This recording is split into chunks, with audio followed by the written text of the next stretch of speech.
வணக்கம். Welcome to Prasad Prabha YouTube channel. நான் இப்போ என்ன பண்ண போகிறேன்னா, நமக்கு மனசுக்கு அதாவது திக்கற்றவருக்கு தெய்வமே துணைன்னு சொல்லுவாங்க இல்லையா?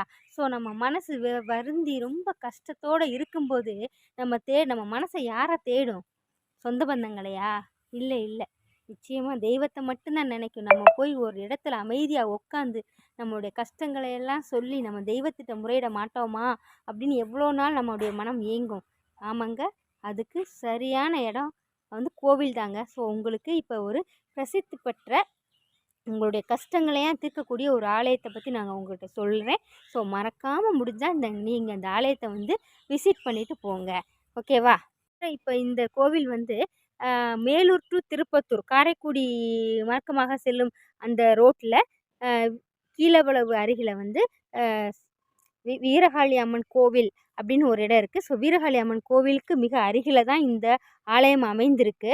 ஸோ இந்த ஆலயம் ஆஹா ஓஹோன்னு இல்லை, பட் உங்களோட மனசு சந்தோஷத்தை கஷ்டத்தை எல்லாம் அப்படியே ரிலாக்ஸாக நம்ம சொல்லிவிட்டு அந்த சாமிகிட்ட நம்ம முறையிட்டு நிச்சயமாக கொஞ்ச நேரம் அமைதியாக இங்கே உட்காந்து நம்ம மனசில் இருக்க கஷ்டத்தெல்லாம் நம்ம சொன்னாவே போதும். நிச்சயமாக நமக்கு ஒரு நல்ல ரிலீஃப் கிடைக்குங்க. நிச்சயமாக உங்களுக்கு முடிஞ்சால் நீங்கள் இந்த இடத்த விசிட் பண்ணிட்டு போங்க. இது ரொம்ப ஆஹா ஓஹோன்னு எல்லா இடத்துலையும் சொல்லப்படுற இடம் கிடையாது. ஆனால் வீரகாளி அம்மன் பேக் சைடு வீரகாளி அம்மனே ஒரு பெரிய பிரசித்தி பெற்ற தெய்வம். அதாவது அந்த காலத்தில் ஒருத்தவங்க காய்கறி கொண்டுட்டு போயிட்டு இருந்தாங்களாம். ஸோ விவசாயம் பண்ணிட்டு அப்போ அந்த அர்ச்சகர் சாமிக்கு படைக்கணும், கொஞ்சம் கத்திரிக்காய் இருந்தால் உங்ககிட்ட இருக்க கொஞ்சம் காயெல்லாம் கொடுங்க அப்படின்னு சொன்னாங்களாம். பட் அவர் என்ன செஞ்சிட்டாரு, நமக்கு இப்போ தான் நம்ம கொண்டுட்டு போயிட்டுருக்கோம், கொடுக்க முடியுமான்னு சொல்லிட்டு, இல்லைங்க என்கிட்ட ஒன்றும் இல்லை அப்படின்னு சொல்லிட்டு அங்கே போய் பார்த்தாராம். அந்த கத்திரிக்காய் எல்லாமே கல்லாக மாறி இருந்துச்சு அவங்க. ஸோ அந்த அளவுக்கு அது கதைன்னு நினைக்காதீங்க. அது கதை மட்டும் இல்லை, அதில் நிறைய தெய்வீக அந்த அளவுக்கு ஒரு தெய்வீக தன்மை வாய்ந்தவள் இந்த வீரகாளி அம்மன். வீரகாளி அம்மன் கோவில் மிக அருகில் தான் இருக்குது, முன்னாடியே இருக்குது. அதாவது அந்த ரோட்டுக்கு பக்கத்துலேயே இருக்குது. அதுக்கு பேக் சைடில் தான் இந்த தெய்வம் இருக்குது. ஸோ இங்கே என்னென்ன தெய்வங்கள் இருக்குன்னா, நம்ம ஃபஸ்ட்டு நம்ம யாரை வணங்குவோம்? விநாயகரைத்தானே வணங்குவோம். ஸோ இங்கே ஆதி விநாயகர், தட்சிணாமூர்த்தி, சிவன் எல்லாருமே இருக்காங்க. சனீஸ்வர பகவானுக்கு தனியாகவே ஒரு சந்நிதி மாதிரி வச்சுருக்காங்க. ஸோ அதை நீங்கள் நிச்சயமாக நம்ம வந்தோம்னா நம்மளுக்கு மனசுக்கு நிச்சயமாக ஆறுதல் கிடைக்குங்க. நம்ம வந்தோன்னே யாரை வேண்டுவோம்? நம்ம விநாயகரைத்தான் வேண்டுவோம். வாக்குண்டாம் நல்ல மனமுண்டாம் மாமலரார் நோக்குண்டாம் மேனி நுடங்காது பூக்கொண்டு திப்பார் திருமேனி தும்பிக்கை ஆண் பாதம் தப்பாமற் சார்வார் தமக்கு அப்படின்னு சொல்கிற ஒரு மங்கள பாடலோடு நான் இந்த வீடியோவை உங்களுக்கு ஆரம்பிக்கிறேங்க. பாருங்கள், நம்ம விநாயகர் எவ்வளோ அழகாக எவ்வளோ தத்ரூபமாக அமைஞ்சிருக்காரு. அவரை ஃபஸ்ட்டு நம்ம வணங்கிட்டு நெக்ஸ்ட்டு இந்த கோவிலில் மூலவராக இருக்கிறது என்னதுன்னா நம்முடைய மீனாட்சி, சிவன் பார்வதி, சொக்கநாதரும் மீனாட்சியும் தாங்க.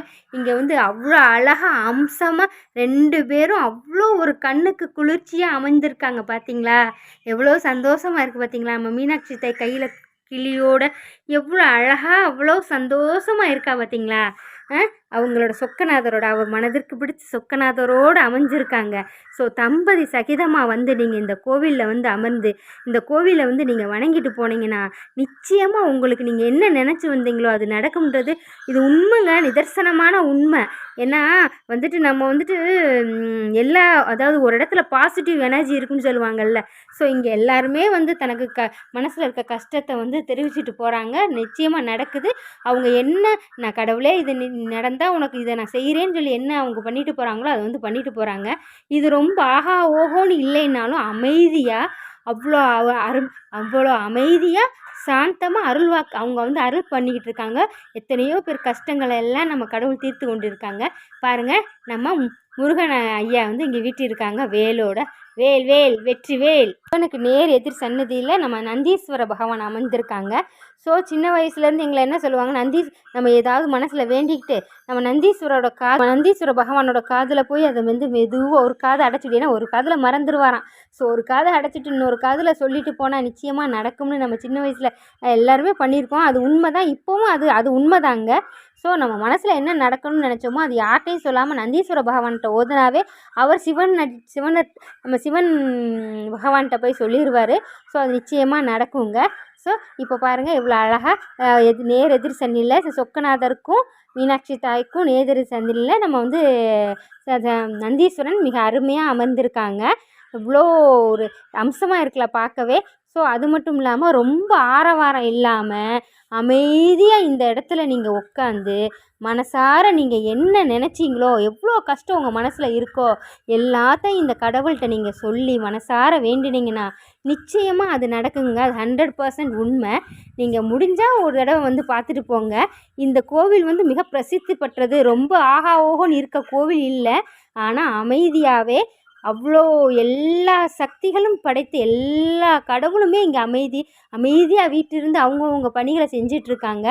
ஸோ நம்ம வந்து ரொம்ப தேடி நம்ம மீனாட்சி சொக்கநாதரை தேடி ரொம்ப தூரம் போகணும், முருகரை தேடி ரொம்ப தூரம் போகணும், சனீஸ்வர பகவானுக்காக அந்த சன்னதிக்கு போகணும் அப்படின்னு நினைக்காம, அப்படி போக முடியாதவங்க இந்த மாதிரி வந்து அமைதியாக வீட்டில் இந்த இடத்துல பாருங்களேன், எவ்வளோ ஒரு இயற்கை சூழலோடு எவ்வளோ ஒரு அருமையாக இந்த கடவுள்கள்லாம் வீட்டிருக்காங்க. ஸோ அவங்க மனசு சந்தோஷத்தோடு இருப்பாங்க. ஏன்னா அவங்கள யாரும் டிஸ்டர்ப் பண்ணுறது கிடையாது. ஸோ அவங்கள வந்து நம்ம மனதார அப்போ அவங்ககிட்ட நம்ம குறைகளை சொல்லும்போது அவங்க வந்து காது கொடுத்து கேட்பாங்க. அதுதான் உண்மை. இங்கே பாருங்கள் நம்மளுடைய தட்சிணாமூர்த்தி எவ்வளோ அம்சமாக எவ்வளோ அழகாக வீட்டிருக்காங்க பாருங்கள். ஓம் குரு பிரம்மா குரு விஷ்ணு குருதேவோ மகேஸ்வராக குரு சாக்ஷாத் வரபிரம்ம தஸ்மை ஸ்ரீ குரவே நமக. ஓம் குரு பிரம்மா குரு விஷ்ணு குருதேவோ மகேஸ்வராக குரு சாக்ஷாத் வரபிரம்மா தஸ்மை ஸ்ரீ குரவே நமக. இந்த ஸ்லோகத்தை நம்ம இந்த தட்சிணாமூர்த்திக்கிட்ட வந்துட்டு அந்த குரு பகவானோட ஸ்லோகத்தை நம்ம வந்து தினமும் அது வியாழக்கிழமை தோறும் நம்ம வந்து 11 தடவை மனதார சொல்லணும்னு வச்சுக்கோங்களேன். நிச்சயமாக நம்ம கஷ்டங்களெல்லாம் அவர் வந்து போக்கிடுவாருங்க. அது உண்மையானது. ஸோ முடிஞ்சால் இந்த ஸ்லோகத்தை நீங்கள் உங்களால் மனப்பாடம் பண்ண முடியலைனாலும் அதை எழுதி வச்சாவது சொல்லி பாருங்கள். நீங்களும் நம்ம குரு பகவானை வேண்டிக்கங்க. நம்ம தட்சிணாமூர்த்தியை கல்விக்கு தெய்வம், எல்லாத்துக்கும் அதிபதி அவர். நம்ம கஷ்டத்தை நிச்சயமாக போக்குவார். இதாங்க நம்மளோட இஷ்ட தெய்வம் ஆஞ்சநேயர். ஆமாங்க, என்ன கஷ்டம்னாலும் யாரையுமே வந்து நினைக்காம ஒரு ஆன்மீக கடவுள்னா அவர் ஆஞ்சநேயர். ஸோ அவரை மனசில் நினைக்கும் போதே நமக்குள்ளே ஒரு சக்தி வரும் பாருங்க. அதுதாங்க நமக்கான கஷ்டத்தை எல்லாம் போக்குற ஒரே ஒரு ஆயுதம். அப்போ மனசில் எப்போ மனசில் வந்த கஷ்டம் வரும்போதும் ஆஞ்சநேயரை வேண்டிக்கிறது. அப்போ வந்து ஓம் ஆஞ்சநேயாய வித்மஹே வாயுபுத்ராய தீமஹே தன்னோ ஹனுமான் பிரசோதயாது அப்படின்னு சொல்லிட்டு அந்த அவரோட அந்த ரொம்ப மனதளவில் அந்த ஆஞ்சநேயரை நம்ம மனதார வேண்டணும்னு வச்சுக்கோங்களேன். நிச்சயமாக நம்மளுக்கு கடல் போல கஷ்டங்கள் இருந்தாலும் அது அப்படியே தூசியாக போயிருங்க. நிஜமாதாங்க. வெண்ணெய் பிரியர். ஆமாங்க, நம்ம ஆஞ்சநேயருக்கு ரொம்ப பிடிச்சது வெண்ணெய் பிரியர். அது வெற்றிலைக்கு அதிபதி. ஸோ வெற்றிலை வந்து நம்ம மாலையாக போட்டு அவரை வேண்டினா நிச்சயமாக ஒரு விளக்கு போட்டு வேண்டினாவே நம்ம நினச்சதெல்லாம் நடக்கும். ஸோ அவரை மனதார வேண்டிக்கிட்டு ஓம் ராம் ராம் ரீம் ரீம் மம சர்வ சத்ரு சங்கட நாசாய ராம் ராம் ரீம் ஓம்.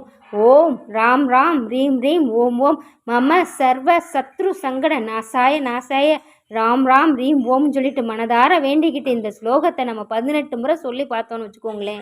நிச்சயமாங்க டெய்லி உங்கள் மனசார நீங்கள் சொல்லி பாருங்கள். உங்களை பிடிச்ச கஷ்டங்கள் நிச்சயமாக விலகி உங்கள் மனசுக்கே ஒரு தெம்பு பிறக்கும். நிச்சயமாக அது நடக்கிறது உண்மைங்க. நீங்களும் ஆஞ்சநேயரை மனதார வணங்கிக்கங்க.